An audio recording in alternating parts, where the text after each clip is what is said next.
We're on Church Street at Reed Street, for those of you familiar with Lower Manhattan, just a few blocks away from World Trade. Still thick black smoke billowing from the scene where both towers collapsed. Again, just a few blocks away from us. We were standing out here on Church Street when both towers came tumbling down, and each time there was a huge cloud of smoke and debris that came roaring down this street, and everyone literally ran for their lives. At this point, the police have been efforting to establish a perimeter. They're trying to keep people back and make sure that no one interferes with their job, which is to try and secure the area and then get inside that World Trade Center rubble to see whether or not they can locate any survivors who may have been inside the building or just outside the building when it came tumbling down. We want to bring in Mark Walsh, who's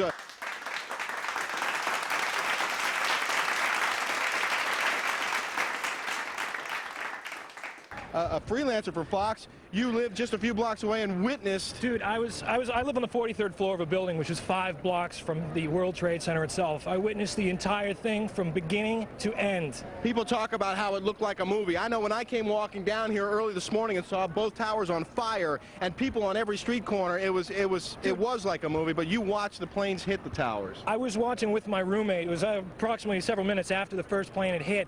I saw this plane come out of nowhere and just ream right into the side of the Twin Tower, exploding through the other side.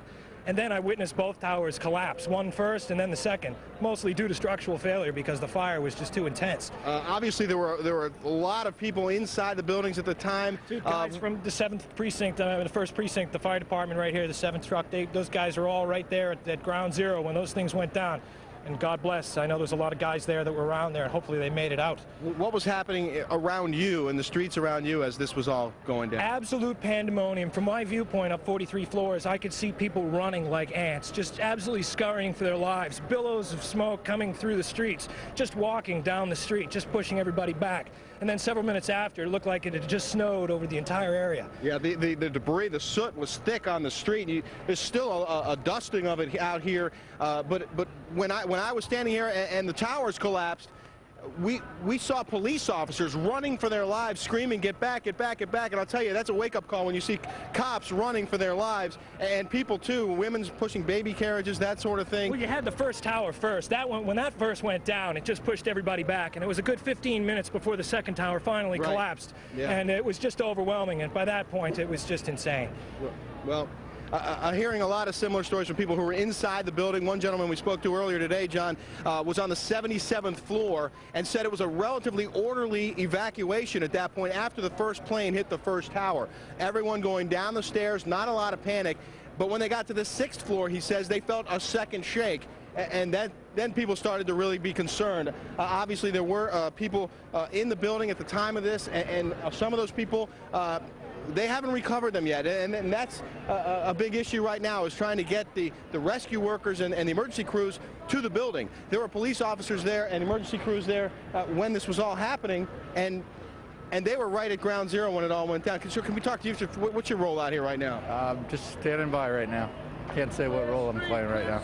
Well, there's a lot of standing by. There's also concern that some of these other buildings might actually come down. This building right here with the glass that you see, the nearest tall building, that has structural damage as well. We saw a lot of glass broken out, and a corner of the building appeared to be in distress, and there's concern that there might actually be another collapse of that building. And I can also tell you that when we first got here, we were a few blocks up. We could actually see debris from one of the planes on the street, a huge gear at one point, looked like a piece of an engine at another point. So that debris is still littering that area up there. They had roped it off with police tape, and they had FBI agents out there, and that was just before the first tower came tumbling down and everyone went running away. So there's evidence out here. There's a lot of work left to be done, and as you can imagine, the streets are a bit chaotic at this point. But I just...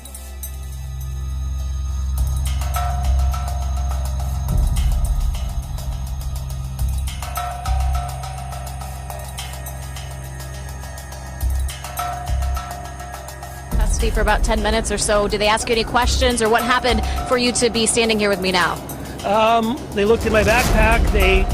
They frisked me a couple times. I don't have my ID, so I couldn't, or my ticket or anything, but I just told them, I mean, I guess they saw that I didn't have any weapons or didn't have any evidence of so was Nick, doing any of this was stuff. Nick so alone? I guess they just scream right into the side of the Twin Tower, exploding through the other side.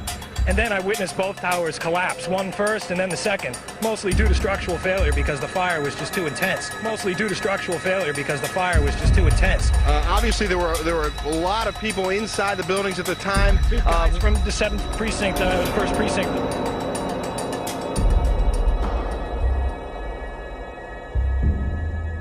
We understand we have something from Jackie Hyland, who's right now down at City Hall Park. Jackie? Marvin, I'm being joined right now by a New York City firefighter, Merrell Gibbs. He's been battling this fire, this destruction since 11 o'clock this morning. I believe you were in Tower 1 and 2. Can you share some of your experiences with us?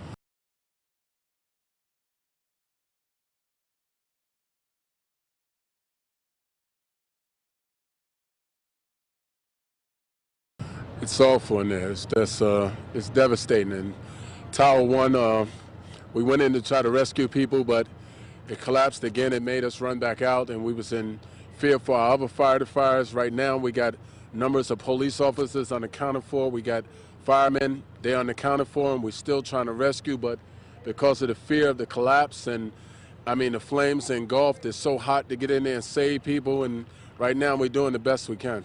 Can you just give us a brief description of what it looks like down there? It looks like Vietnam. I wouldn't kid you, I wouldn't lie. If they would say Vietnam, that's what it looks like. It looks that devastating. It looks like a movie set. That's something it's unbelievable. Now, are they taking some of the victims out? Right now, we have took out 2, but we can't even reach the other ones. Right now, it's so devastating there, we can't even reach nobody. It must be frustrating for you as a firefighter because this is what you do. You go to try to help people. No, we want to help, we want to rescue, but right now we feel, our hands are tied, but we're doing the best we can. It must be very difficult on you having to wear this gear all day long. Since 11 o'clock this morning you've been in there. You must be exhausted. No, we're a little tired, but that's what we train for. Have you reached out to your family? I'm sure they must be worried about you. No, my mom knows I'm all right, everything. I think my family knows I'm okay. Now, there has been word circulating out here on the street that there are many firefighters and police officers unaccounted for, as you just mentioned. Can you give us a brief insight into that? Right now, I think about probably 2 stations are unaccounted for. There's no numbers, no one's saying nothing. A lot of firefighters are shook up, hurt over it. We want to get in there and try to rescue these guys, but we got to kill the flames. We got to slow the heat down. So the flames are still going at this hour? Yes, and debris. We're still scared for the buildings collapsing. Building 1 collapsed again, even though it collapsed twice, and we got 1 building down there. It's no more building. It's just burned up. And there's probably a lot of smoke still down there, right? It is. A lot of debris. It must be very hard to breathe for you. Yes, it is. It's our eyes are taking the worst beating right now. Right. Where are you heading right now? Are you heading for a break? Yes, I am. Headed for a break to the car, and then after that, I'm going back in. What do you hope to do when you go back in right now? I hope to go back in and save somebody. You think there are still people in there that are alive at this hour? I think so. Well, you are doing a phenomenal job, as is all of New York City, both firefighters, police officers, and we want to thank New York City firefighter Merrell Gibbs for joining us. And we're going to send it right back to you now, Marvin. Thank you. Describing it as a scene like Vietnam, and there could possibly be some people buried beneath that rubble in pockets there. Let's hope and pray that they can be found. But just imagine how much debris, all that rubble, all that Well, he was saying so far all he wants to do is save somebody, but he hasn't run across any bodies yet, just debris, and the fire is still burning. He looked completely exhausted.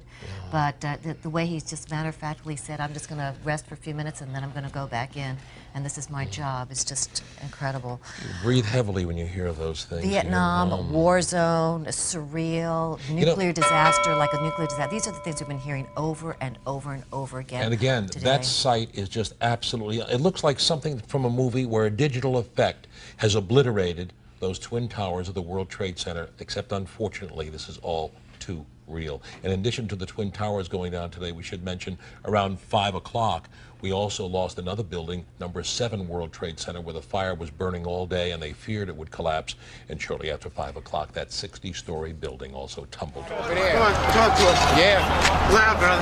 Yeah, first of all, we were just in the building, and we was looking out the window because we saw the paper going around, and we was looking out. All of a sudden, we seen a plane come from this direction. You on the same floor? Yeah, 21st. I told you. I told you. We're right through this building right over here. 2 blocks away. All right. The second plane came from that side, right into the side. Come on, let's go. People trampling each other. Thank you, reporter. It was terrible. What floor were you on? Were you inside or outside? No, we were on this building next door on the 21st floor. What'd you hear? We came down and saw the explosion. We were downstairs when it exploded. Did you see a plane? Yes, coming from the left side of the building. Any markings on it that you might recall? No, it was so quick. Just out of nowhere. Boom. And then Big. what? And then everybody started running, trampling each other. Like crazy. I mean, pocketbooks, everything I had was out of my pockets. I went back and got it afterwards. So you felt the explosion? Yeah. Did you feel the first one or hear the first one? No. We just looked out the window. We were in the building and we said, "Wait, the Yankees win the World Series again?" It was like a ticket tape parade. We were joking around, and then we looked out the window and realized that the building was on fire. We didn't hear it whatsoever. Then we came down to check it out. I saw it all. Were you in the building? I was in the 50th floor of the Millennium Hilton, and I was getting ready to call my wife. I heard the whine of a jet. An American Airlines jet hit the tower. I know about planes. It was either a 737 or a 757. I don't know if they fly the Airbus, but the engine configuration looked like it was a 737. It had the nose down. It was hauling ass. I looked up and I thought, what is this plane doing coming so fast? And it just slammed right into the first tower. Blam. What about the second explosion? I think it was just from the heat of the fire. That's my guess. And when that happened, then they told us to get the hell out of the hotel. Tell me your name. My name's Doug Eisler. Spell your last name. Eisler from Philadelphia. Have you ever seen anything like this? Absolutely not. I've seen at least 10 people fall to their death.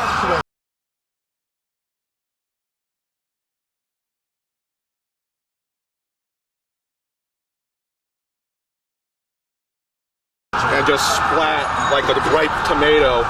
It's awful, but I don't know who was at the controls or what was going on in the plane, but it was not a bomb. It was an American Airlines jet that crashed into the tower. Thank you. Sure. At 10:30, I tried to leave the building, but as soon as I got outside, I heard a second explosion and another rumble and more smoke and more dust. I ran inside the buildings, the chandelier shook, and again, black smoke filled the air.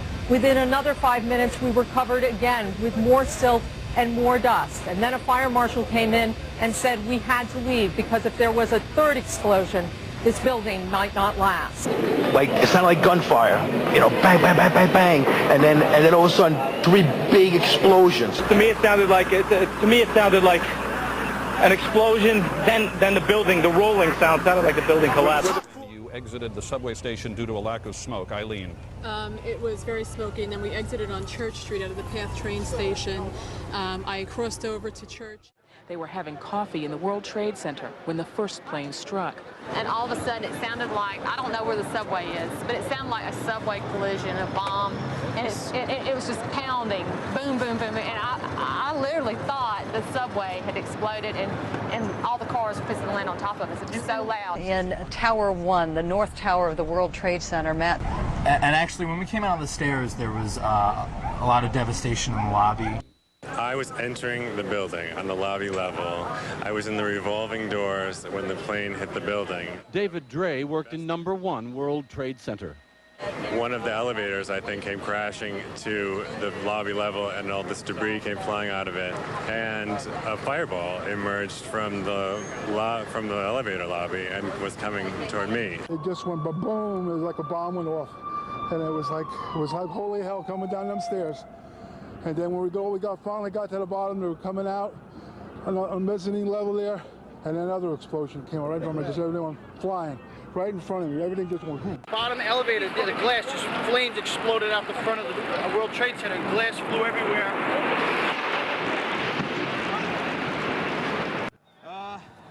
Big boom, come down the steps, everything fine till we got to the basement, and then everything just fell in.